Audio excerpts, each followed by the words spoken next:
శ్రీ గురుభ్యో నమః. నిర్భవ, పుట్టుకలేని అమ్మ. భవము అంటే పుట్టుక, భవము అంటే సంసారం, భవము అంటే ప్రపంచం. అమ్మ ఆది మధ్యాంతరహిత, జనన మరణ చక్రాన్ని నడిపించేది అమ్మే కనుక ఆ తల్లి ఈ చక్రంలో చిక్కుకోదు. అగ్ని వండుతుంది కానీ వండబడదు. సూర్యుడు ప్రకాశింపచేస్తాడు కానీ చీకటిలో పడడు. అలాగే అమ్మ సృష్టిస్తుంది కానీ సృష్టిలో చిక్కుకోదు. పుట్టుక మరణము అనేవి దేహానికే కాని దేహికి లేవని జ్ఞానులకు తెలుసు. అజ్ఞానులకు అంతే. కానీ వారికి దేహము దేహి వేరు అనే జ్ఞానం ఉండదు. స్థూల దేహం పడిపోతే సూక్ష్మదేహం ఉంటుంది, అది పడిపోతే కారణదేహం ఉంటుంది, అది పడిపోతే శుద్ధ చైతన్యం ఉంటుంది. శుద్ధ చైతన్యం శాశ్వతం. జ్ఞానులు అజ్ఞానులు అందరూ శాశ్వతులే.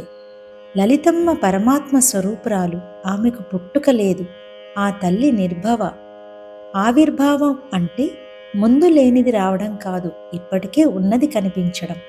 సూర్యుడు తూర్పు కొండల్లో ఉదయించినప్పుడు సూర్యుడు పుట్టాడు అనము కదా, సూర్యుడు ఆవిర్భవించాడు. అలాగే లలితాదేవి చిదగ్ని కుండంలో నుంచి పుట్టలేదు, ఆవిర్భవించింది. అందుకే అమ్మ నిర్భవ. ఆ శక్తి ఎక్కడెక్కడ ప్రకటితమైందో ఆయా ప్రదేశాలలో ఆ శక్తికి గుర్తుగా ఆలయాలను నిర్మించి ఆ తల్లిని పూజించుకుంటున్నాం. శక్తికి జనన మరణాలు లేవు. ప్రళయకాలంలో కూడా స్థిరంగా ఉండే శక్తి ఈ లలితమ్మ. అమ్మను నిత్యముక్త అని చెప్పుకున్నాం కదా, అటువంటి పుట్టుకే లేని అమ్మ నిర్భవ. పరిమితమైనదే పుడుతుంది చస్తుంది, అపరిమితమైన దానికి చావు పుట్టుకలు ఉండవు. కుండకు చావు పుట్టుకలు ఉన్నాయే కానీ మట్టికి చావు పుట్టుకలు ఉండవు. కుండ ఆత్మవిచారణ చేసి నేను కుండను కాదు మట్టిని అని తెలుసుకుంటుంది. భవమరణరహితమైన శివచరణాలకు శరణు పొంది భవమరణరహితమైన స్థితిని పొందారు భగవాన్.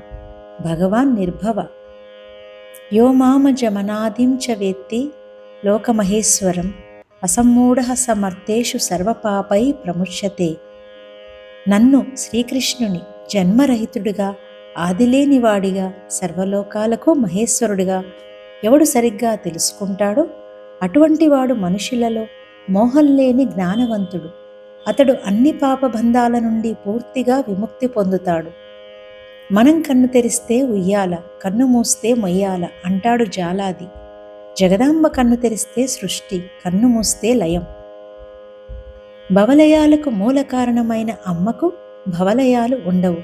తన భక్తులకు కూడా భవలయాలు లేకుండా చేస్తుంది.